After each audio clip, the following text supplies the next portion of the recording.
belangrijkste nieuws uit Curaçao in het Nederland. Access Journaal, vers van de pers.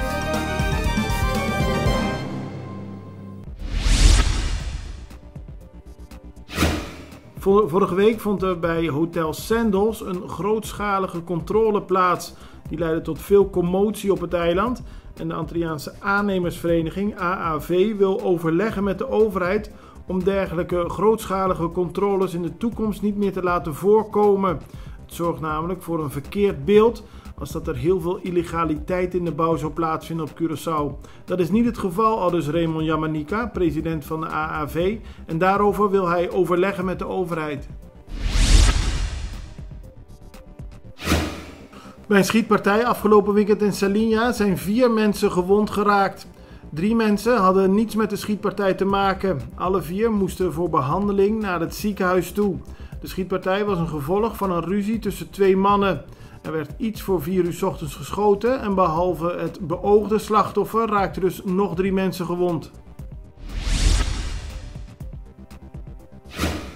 De Sint Maartense parlementariër Rolando Bryson heeft aan de minister van Financiën van het land gevraagd om zijn salaris in Bitcoin Cash uitbetaald te krijgen. Bitcoin Cash noemt Bryson innovatief, makkelijk en snel groeiend.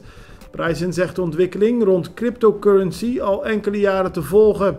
Hij juicht de groei hiervan toe en ziet het aanvragen van zijn salaris in Bitcoin Cash als een logische stap. De politicus wil dat Sint Maarten meer aandacht besteedt aan cryptocurrency en er alles aan doet om de crypto-hoofdstad van de Cariben te worden. Precies een week na een fataal ongeluk op de Julianabrug heeft afgelopen weekend een onderzoek plaatsgevonden naar de toedracht van het ongeluk. Bij het ongeluk is een motorrijder omgekomen. Uit eerste onderzoek blijkt dat hij de achterkant van een auto heeft geraakt en toen in de problemen is gekomen. Het gaat om een man die werkzaam was bij Defensie. De man is inmiddels begraven, maar er wordt nu gekeken wat er zich precies op de Julianabrug heeft afgespeeld. Na Colectra, nós toma tempo para servir ora com mais de comunico.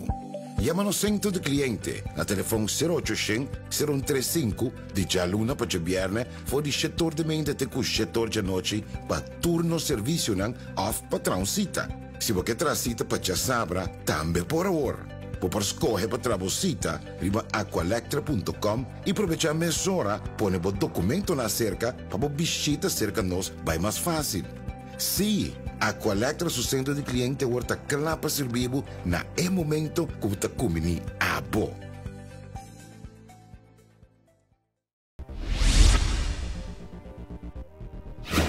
Parlementariër voor de partij PAR, Quincy Girigori, wil van het kabinet Pisas weten waar ze Curaçao zien staan over 6 jaar. Dat is de vraag achter de nieuwe ontwikkeling van COHO 2.0.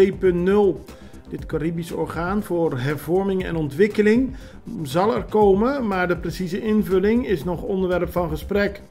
Quincy Girigori wil weten wat het kabinet voor ogen heeft en hoe ze dat willen bereiken. Afgelopen weekend is Werner Wiels overleden. Wiels was bij het grote publiek vooral bekend als broer van de overleden politicus Helmin Wiels en ook als voorzitter van het multidisciplinair projectteam MDPT. Wiels was betrokken bij het proces voor de verkoop van de ISA-raffinaderij. Ben Weidman, oud-minister-president, staat vandaag in de extra stil bij het overlijden van Werner Wiels en zegt dat Curaçao met hem een groot persoon heeft verloren. De Curaçaose atleten Terence Eggert en Taimir Burnett hebben afgelopen weekend bij het Nederlandse hardloopteam een bronzen medaille gewonnen. Dat gebeurde tijdens de indoor wereldkampioenschappen in Servië. Het gaat om de wedstrijd 4x400 meter. Voor het begin werd duidelijk dat Lee Marvin Bonifacia, die momenteel in grootste vorm is, niet mee kon doen tijdens de wereldkampioenschappen. Het belangrijkste nieuws uit Curaçao in het Nederland. Access Journaal. Vers van de pers.